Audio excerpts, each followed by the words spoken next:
Hey everybody, so we're going to go over how to use the level 1 infuser today. A lot of my nurse friends are kind of scared of this machine. This is one of my favorite machines on earth. So if you want to save a life and see a result quickly, this is the machine we use. We can give over 1 liter of fluid in a minute with this machine if it's hooked up properly. And it's very simple. First step is make sure it's plugged in.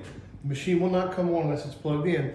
That is a downside, but you get power versus battery with this machine. So we opted to get power, but have no battery, you plug it in the wall. Not a big loss there. So that's an easy one for me. Keep in mind, all of the fluid cassettes are in level 4 in the top left of the Pyxis, okay? For demonstration purposes, I'm gonna use this one that's already been used.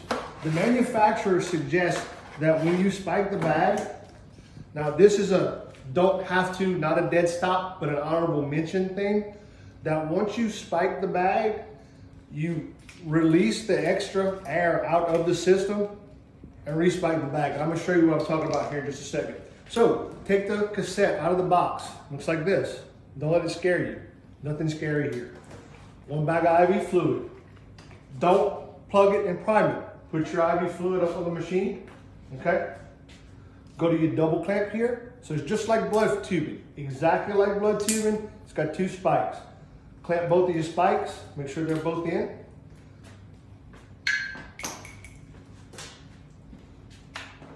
Spike the bag, unspike the bag.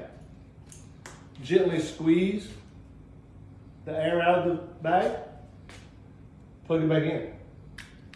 Again, this is not a dead stop. You can do it without having to stop and do this.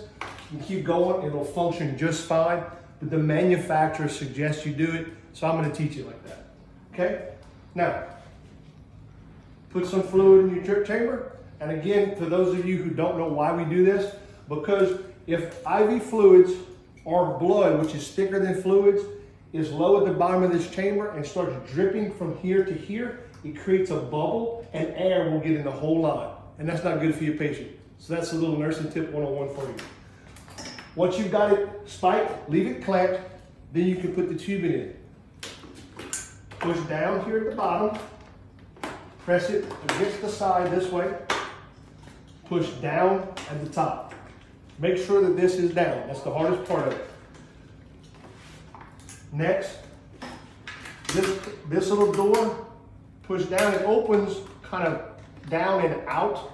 People want to pull it forward. You can damage it if you jerk on it like a monkey, so be careful, Joe. Let it come forward by itself. Place the tubing in the chamber.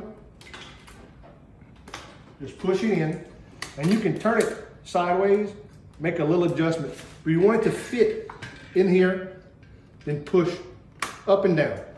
Now we can bleed the system. The reason why you don't have to spike this before you put it on is because it has an air filter in it. This is the air filter, okay? It's also a blood filter.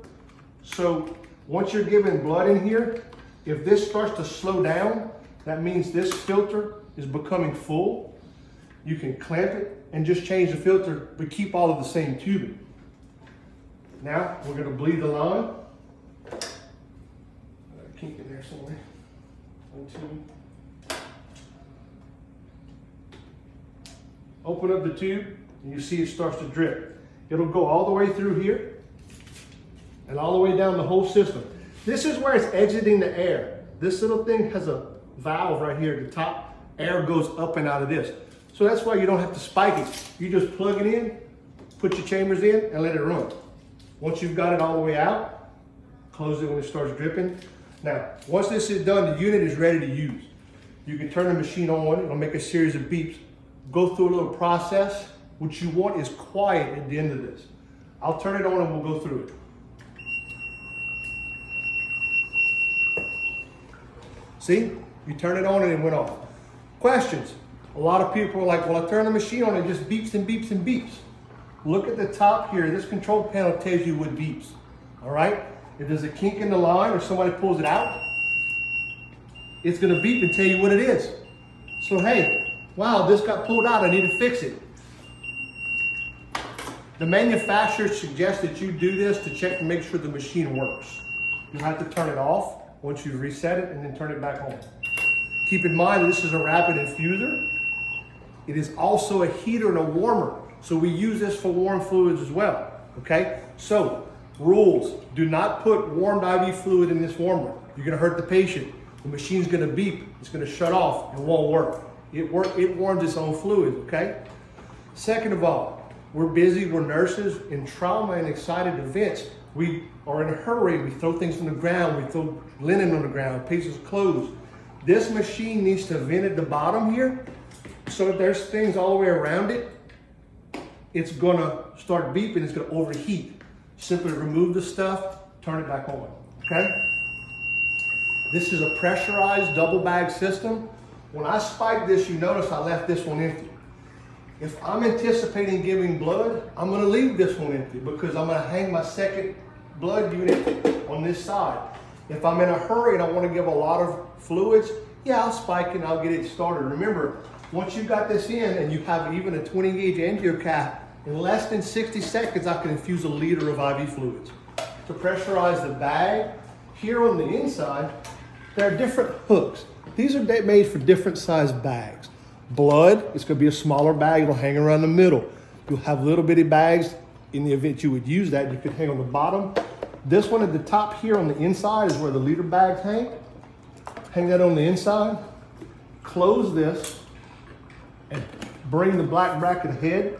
Once it's closed, to pressurize it, you slide the lever to the plus, okay?